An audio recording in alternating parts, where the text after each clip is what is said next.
On Friday, after we closed the GoFundMe campaign for Memories Pizza at 7 p.m. Eastern Standard Time, a lot of conservatives were asking us why. They asked, well, why stop something when people very, very clearly still want to give to help? Well, we had an answer. Her name is Barronelle Stutzman, and she was about $60,000 short of her own fundraising goal on GoFundMe after her business was persecuted in very much the same way that the O'Connors were. Watch this. She's very warm, and she had established a really warm relationship with Rob Ingersoll, who had been in 9 years and would come in and spend a good amount of money throughout the year, and they had gotten to know each other pretty well. He has a very creative mind, and so we just sort of hit it off. At one point, he decided to get married a few months after same-sex marriage became legal in Washington State, and he, of course, wanted her to do it. There was a real struggle to decide what to do with that. My husband and I talked it over, and, you know, as much as I love Rob, I just couldn't be a part of that.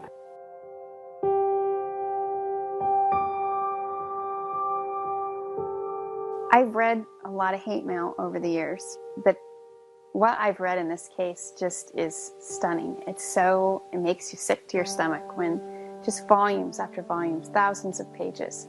People are filled with hate and refuse to even listen to what the real story is and how angry and frustrated, and it's just so sad.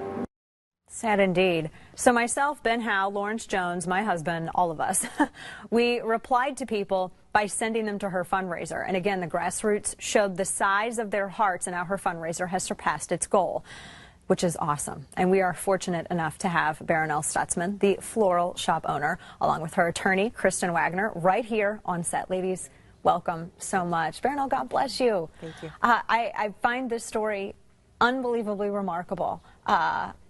Because you just did the simple act of saying, well, I'm still a Christian at work. Tell me about this. I mean, this was a customer that had visited you for 9 years, as Kristen was saying in this video, and you had a great relationship. But it seemed, I mean, it just seemed, from my perspective, being on the outside, that it just turned on a dime like that, right?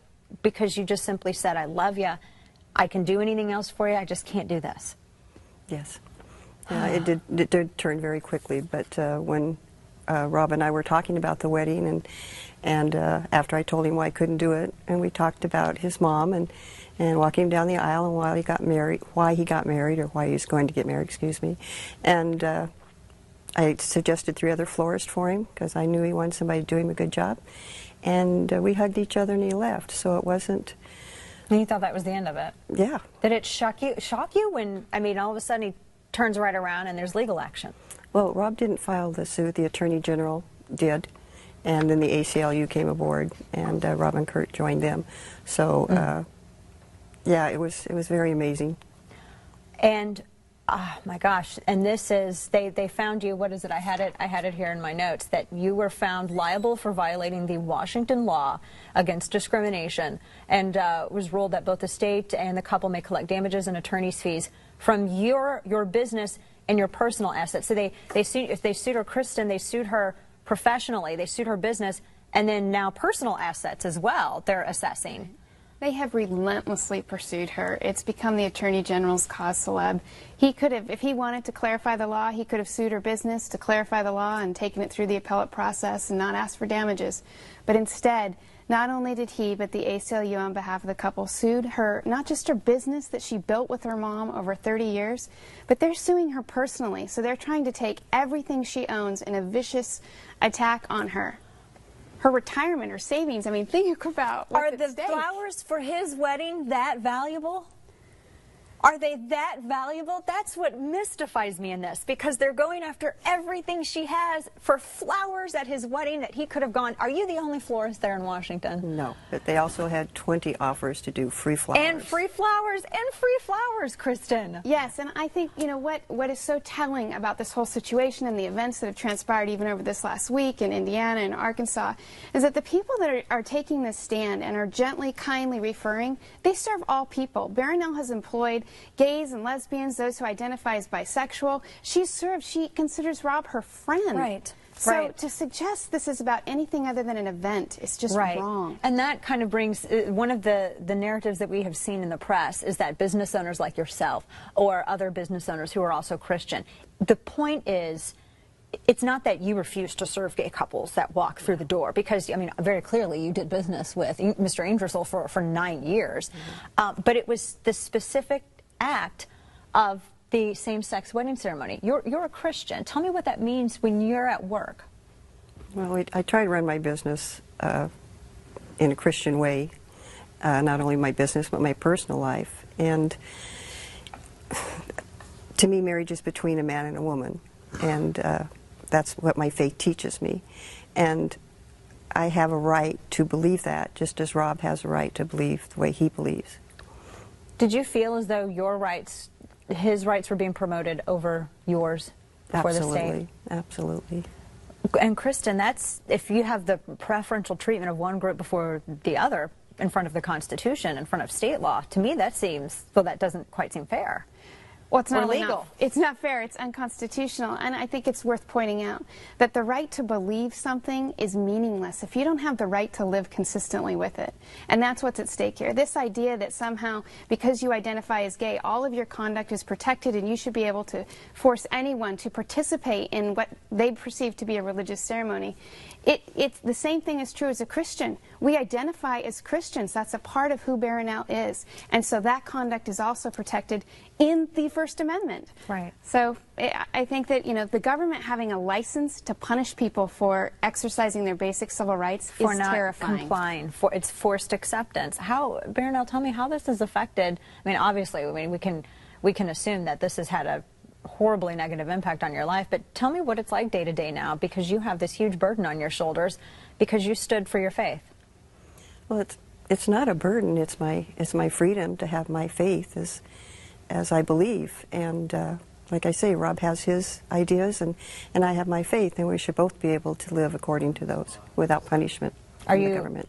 Exactly. Are you still able? Are you still running the flower shop? Like, how is that? Yes. Yeah. Yes. The shop is doing fine. And when do we know, Kristen, because I know from what I understand at this point, I know that they're still assessing things, and this is where I get very hazy on where the case is at this particular point, because they found her liable, and they're still assessing, I guess, what all they can take from her to make up for the fact that he got 20 offers of free flowers elsewhere. I mean, I can't get past that. I'm sorry. I just have to keep revisiting that.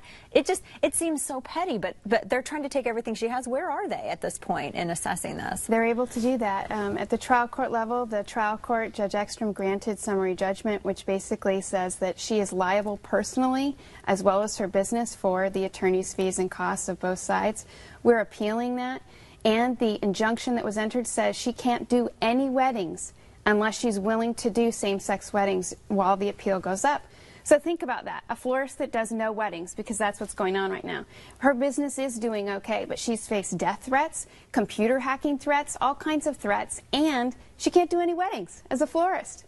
Has Mr. Ingersoll, has he at one point taken a step back, or do either of you know and thought, okay, maybe this has gone too far? Maybe now this seems a little petty and vindictive because her livelihood is now being impacted. Has that taken place? Not to my knowledge, no. No.